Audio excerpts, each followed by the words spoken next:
আসসালামু আলাইকুম বন্ধুরা, আজকে আবারও একটা রান্নার রেসিপি নিয়ে আপনাদের সামনে চলে এসেছি। তো বন্ধুরা, আজকে রেসিপি হলো পটল দিয়ে মুসুর ডালের রেসিপি। একদম হালকা পাতলা একটা রেসিপি নিয়ে আপনাদের সামনে চলে এসেছি। তো এখন তো গরম প্রচণ্ড পড়েছে, আর এই গরমের মধ্যে কিন্তু মাছ মাংস খেতে একদমই ভালো লাগে না বন্ধুরা। তো চলুন বন্ধুরা, মূল পর্বে যাওয়া যাক। তো এদিকে পটলগুলোকে আমি ঠিক এইভাবে কেটে নিয়েছি বন্ধুরা, মানে গোটা গোটাই আছে, অল্প অল্প একটু চিড়ে দিয়েছি। আর এখানে মুসুর ডালটাকে ধুয়ে আমি একটা পাত্রে রেখে দিয়েছি, মানে জলটা ঝরে যাবে, ঝরিয়ে নেওয়ার জন্য আর কি।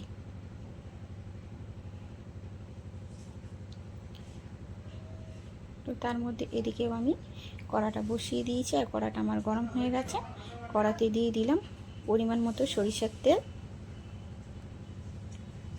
তো তেলটা আমার গরম হয়ে গেছে, তেলের মধ্যে আমি একে একে পটলগুলো দিয়ে দেব বন্ধুরা।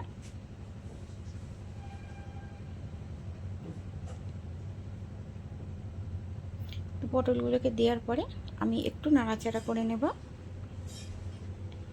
একটু নাড়াচাড়া করে নেওয়ার পরে আমি এখানে দিয়ে দেব অল্প করে একটু লবণ আর একটু হলুদ গুঁড়ো। লবণ আর হলুদ গুঁড়োটা দেওয়ার পরে আমি আবারও খুব ভালো করে মিশিয়ে নেব। পটলগুলোকে আমি একটু লাল লাল করে ভেজে নেব। পটলগুলোকে একটু লাল লাল করে ভেজে নিলে পটলটা আমার অনেকটাই সিদ্ধ হয়ে যাবে বন্ধুরা। আর পটলগুলো আমার গোটা গোটাই থাকবে, দেখতেও ভালো লাগবে, খেতেও কিন্তু খুবই ভালো লাগে। মুসুর ডাল তো আমরা অনেকে অনেক রকমভাবে রান্না করে খাই। সবজি দিয়েও রান্না করে খাওয়া যায়, আবার এমনিতেও রান্না করা হয় বন্ধুরা। তো গরমের মধ্যে কিন্তু এরকম হালকা পাতলা ডালের রেসিপি কিন্তু খুবই ভালো লাগে। তো পটলের কালারটা আমার অনেকটাই চেঞ্জ হয়ে গেছে বন্ধুরা, মানে ভাজা কমপ্লিট। তো পটলগুলোকে একে একে আমি তুলে নেব।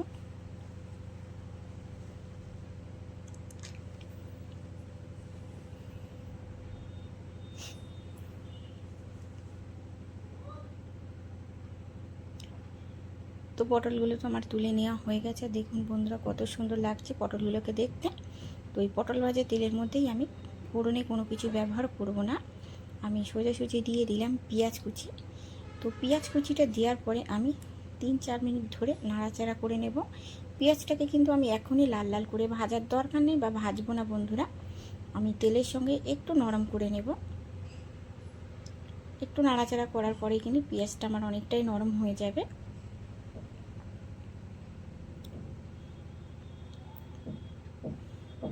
পেঁয়াজটা তো অনেকটাই আমার নরম হয়ে গেছে। এরপরে দিয়ে দেব আদা বাটা। আদা বাটাটা দেওয়ার সঙ্গে পরে পেঁয়াজের সঙ্গে একটু ভালো করে এবারে ভাজা ভাজা করে নেব। যেহেতু আদার একটা কাঁচা গন্ধ আছে, সেই গন্ধটা যতক্ষণ চলে না যাবে আমি এটাকে একটু নাড়তে থাকবো বন্ধুরা।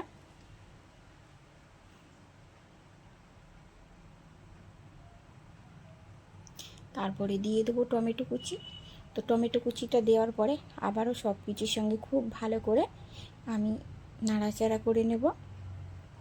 এখানে টমেটোটাকেও একটু নরম করে নেব তেলের সঙ্গে বন্ধুরা। টমেটোটা তো অনেকটাই আমার নরম হয়ে গেছে বন্ধুরা, দেখেই বুঝতে পারছেন। তো এরপরে চাইয়ে আমি দিয়ে দেবো কিছু গুঁড়ো মশলা। তো প্রথমেই দিয়ে দেবো আমি হলুদ গুঁড়ো, দিয়ে দেবো গোলমরিচ গুঁড়ো,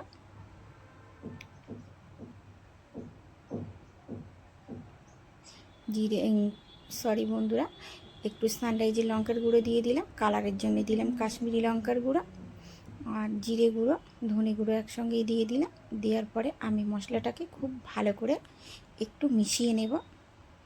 আমি এখানে এক্ষুনি জল দেব না বন্ধুরা।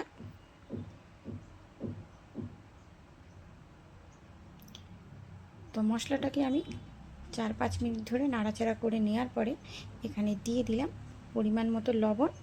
লবণটা দেওয়ার পরে আবার একটু নাড়াচাড়া করে নিলাম। তো তারপরে আমি দিয়ে দেব এখানে ধুয়ে জল ঝরিয়ে রাখা এই যে মুসুর ডালগুলোকে। তো মুসুর ডালটা দেওয়ার পরে আমি সব কিছুর সঙ্গে খুব ভালো করে মিশিয়ে নেব।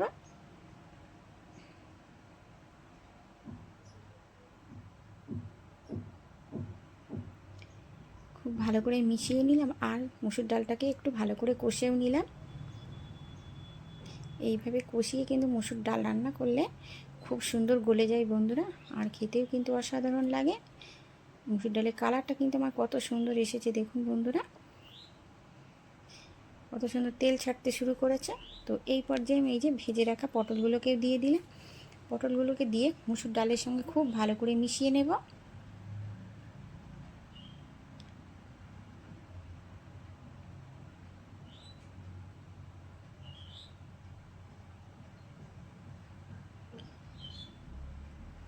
তো পটল আর মুসুর ডাল আমার খুব ভালো করে মেশানো হয়ে গেছে বন্ধুরা।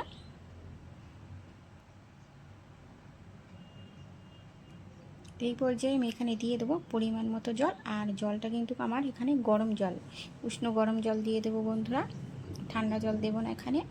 তো আমি আমার পরিমাণ মতো জলটা দিয়ে দিলাম বন্ধুরা, দেওয়ার পরে একটু নাড়াচাড়া করে নিলাম।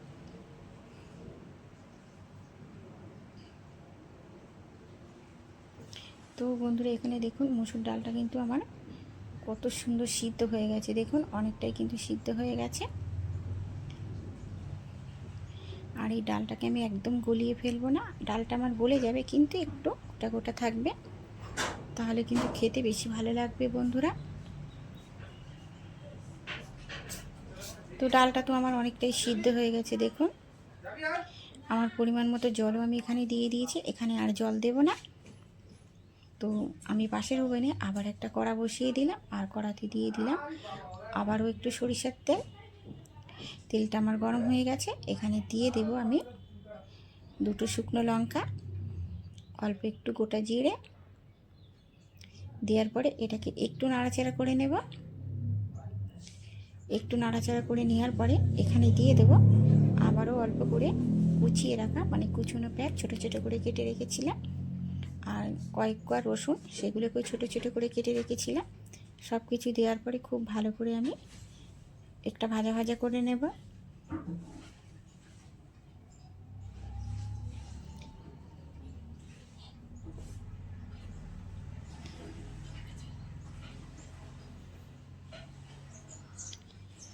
এটা তো আমার প্রায় ভাজা ভাজা করা হয়ে গেছে বন্ধুরা, দেখুন কত সুন্দর হয়েছে ভাজার কালারটা, মানে সবগুলো কিন্তু দেখতে খুবই সুন্দর হয়েছে। তো তার ভাজা ভাজা করে নেওয়ার পর এখানে দিয়ে দেব কিছুটা ধনেপাতা কুচি, আর ধনেপাতা কুচি এইভাবে একটু তেলের সঙ্গে নাড়াচাড়া করে নিয়ে যে কোনো তরকারির উপরে দিলেই কিন্তু তরকারির স্বাদটা অনেকটাই পাল্টে যায় বন্ধুরা।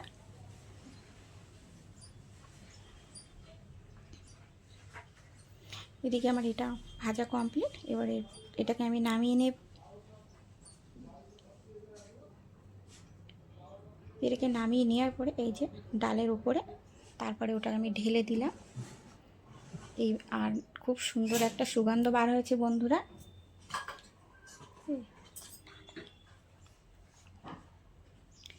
দেখুন বন্ধুরা দেখতে কত সুন্দর হয়েছে। এটা কিন্তু আমি প্রেশার কুকারে রান্না করিনি, একদম ডাইরেক্ট কড়াতেই রান্না করেছে, তার মধ্যে দেখো কত সুন্দর কালার এসছে।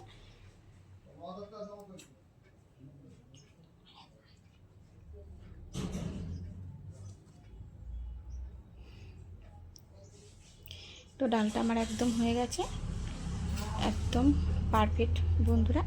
এরপর ডালটাকে আমি নামিয়ে নেব। দেখুন বন্ধুরা কত সুন্দর হয়েছে।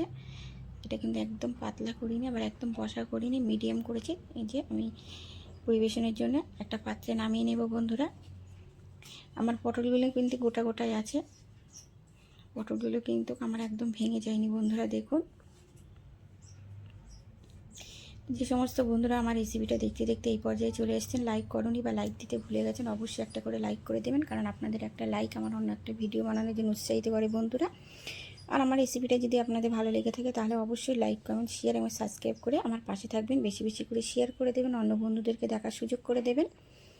তো দেখা হচ্ছে অন্য কোনো রেসিপির সঙ্গে বন্ধুরা, ততক্ষণ আপনারা ভালো থাকবেন, সুস্থ থাকবেন আর সাবধানে থাকবেন।